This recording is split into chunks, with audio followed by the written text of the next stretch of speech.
Tanpa peringatan, sebuah pesawat menghantam pegunungan, mengakhiri perjalanan dalam sekejap. Di balik kokpit yang terkunci, tersembunyi sebuah kebenaran kelam.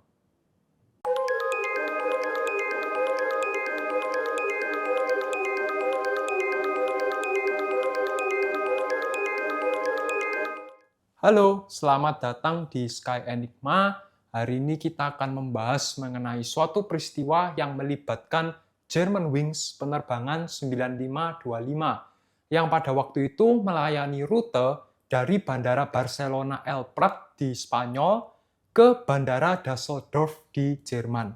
Pada tanggal 24 Maret 2015, pesawat ini jatuh di pegunungan Alpen Prancis secara tiba-tiba, tanpa peringatan. Dan jenis pesawat yang terlibat di dalam peristiwa ini adalah Airbus A320 seri 200 berusia lama. Dan di dalam penerbangan ini sendiri terdapat 144 penumpang dan 6 kru dengan totalnya adalah 150 orang. Dan di antara para penumpang ini terdapat siswa, guru, penyanyi opera, serta jurnalis dan analis sepak bola. Dan waktu itu di kru kokpit sendiri terdapat 2 orang, yaitu seorang kapten dengan jam terbang yang tinggi dan juga first officer dengan jam terbang yang relatif rendah. Sedangkan kapten ini sendiri pernah bekerja di maskapai Lufthansa dan Condor dari Jerman ya. Dan untuk first officer sendiri itu diterima dalam program pelatihan Lufthansa, maskapai flagshipnya Jerman ketika dia SMA.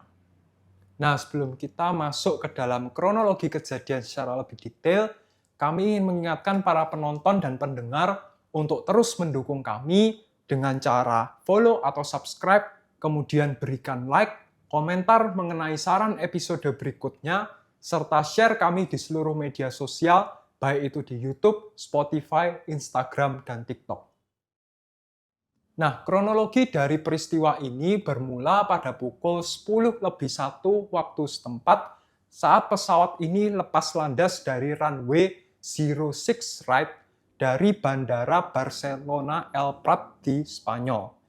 Pada 10:27 waktu setempat, pesawat ini akhirnya mencapai ketinggian jelajah, yaitu waktu itu di 38.000 kaki.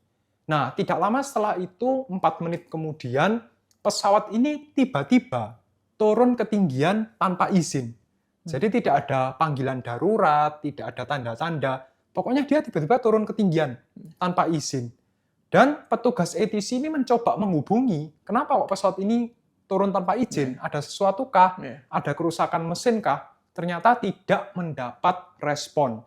Dan berdasarkan radar, petugas ATC ini mengamati dengan pasif bahwa laju penurunan rata-rata itu sebesar 3.400 kaki per menit.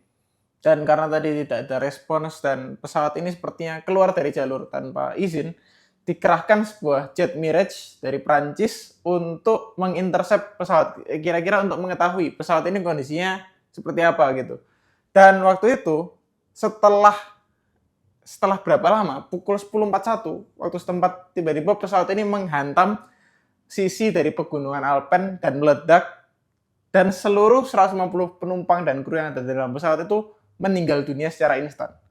Dan setelah dilakukan search di area situ ditemukan CVR yang ada di lokasi kejadian. Jadi cukup cepat ditemukannya dan otoritas Prancis langsung menganalisis data untuk menyelidiki penyebab dari kecelakaan ini.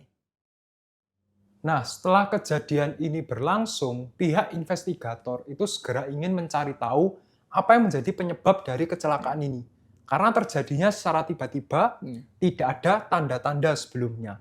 Dan berdasarkan bukti-bukti yang ada, jaksa Prancis itu mengumumkan bahwa first officer ini sengaja menjatuhkan pesawat. Wow, dugaannya gila itu. Gila sekali, karena ya termasuk aneh ya, kenapa seorang pilot, seseorang yang punya tanggung jawab untuk keselamatan penumpang dan kru, malah mencelakakan pesawat. Dan bukankah biasanya maskapai itu ngecek kondisi kesehatan mental pilot? Betul. Apalagi ini sudah di tahun baru-baru ini kan, 2015, zaman modern.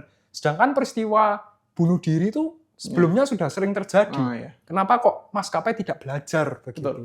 Dan ternyata diketahui dalam Germanwings penerbangan 9524, penerbangan sebelumnya ya, arah sebaliknya, Yeah.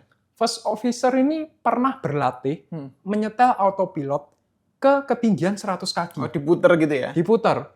Jadi dia itu melakukan kontrolnya enggak mau secara manual. Hmm.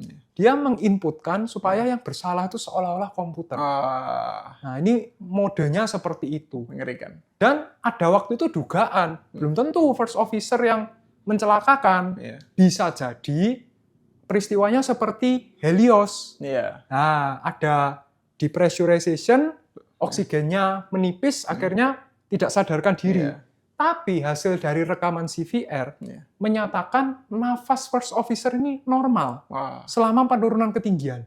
Ah. Jadi dia dalam keadaan sadar Iya. hingga pesawat ini celaka. Dan tidak panik ya berarti? Nggak panik, sangat tenang. Biasanya kalau orang mau menghadapi kematian kan pasti Iya. dredeg kan, Iya. deg-degan gitu. Ini normal. Dan kenapa kok si first officer ini bisa sendirian di kokpit? Ketika itu kapten sedang keluar ke kabin. Dan waktu itu memang dibiarkan begitu sendirian karena tidak dirasa ada yang aneh-aneh.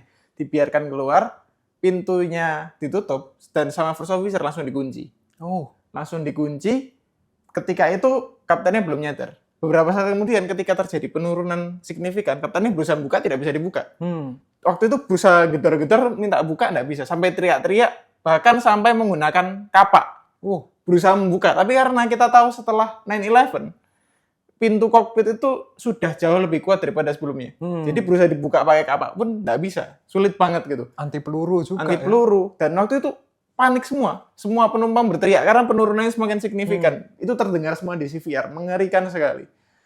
Dan diketahui bahwa dalam sejarah sebelumnya, first officer ini mengalami depresi berat.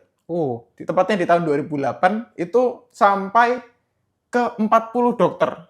Untuk nyari obat, untuk terapi, gila banget itu. Dan entah bagaimana, waktu itu kejadian yang luar biasa hebat di masa lampau ini, termasuk obat-obat yang keras di masa lampau, tidak dapat dideteksi oleh maskapai. Ya. Entah bagaimana itu. Dan memang pada waktu itu ditemukan surat sakit dari dokter di apartemennya, termasuk untuk hari kecelakaan itu. Tapi itu semua disembunyikan. Jadi first officer-nya ini menyimpan surat-surat itu, tapi tidak pernah diberikan ke maskapai. Dia hanya menyimpan untuk dirinya sendiri.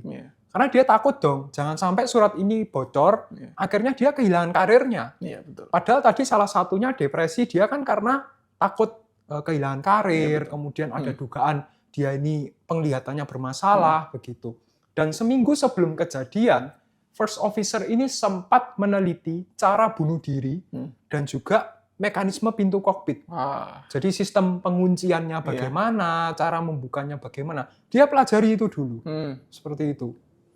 Dan sifatnya untuk catatan medis karyawan ini kalau kita lihat berdasarkan hukum Jerman, Germanwings kan dari Jerman. Ya. Itu sifatnya rahasia. Jadi sifatnya kalau misalnya gini, misalnya saya punya riwayat sebelumnya. Maskapai itu nggak boleh memaksa saya untuk memberitahu. Sangat terjaga ya, dokter sama pasien. Sebetulnya sangat terjaga, tapi ya kelemahannya apa? Kalau misalnya saya punya riwayat penyakit sebelumnya, seperti first officer ini, punya riwayat penglihatannya buruk dan juga mentalnya juga buruk. Itu kalau dia tidak mendisklose sendiri ke maskapainya, itu tidak bisa dipaksa. Jadi rahasianya disimpan sama dirinya sendiri begitu. Dan alhasil dari kejadian ini, pihak Lufthansa, jadi Lufthansa Group secara keseluruhan itu memberlakukan peraturan bahwa harus ada minimal 2 orang di kokpit. Nggak harus pilot ya. Bisa jadi 1 orangnya pramugari atau pramugara begitu. Jadi yang penting ada 2 orang. Menghindari terjadinya kejadian seperti ini. Mengerikan sekali karena. Dan selain itu, pihak Lufthansa juga memberikan bantuan awal sebesar 50.000 euro untuk keluarga korban dan juga kompensasi sebesar totalnya 300 juta US dollar. Sangat besar sekali. Sangat besar. Nah, demikianlah kisah yang dapat kami ceritakan mengenai Germanwings penerbangan 9525. Kami ucapkan terima kasih kepada para penonton dan pendengar yang telah dengan setia menyimak episode ini dari awal hingga akhir. Sampai jumpa di episode kami berikutnya.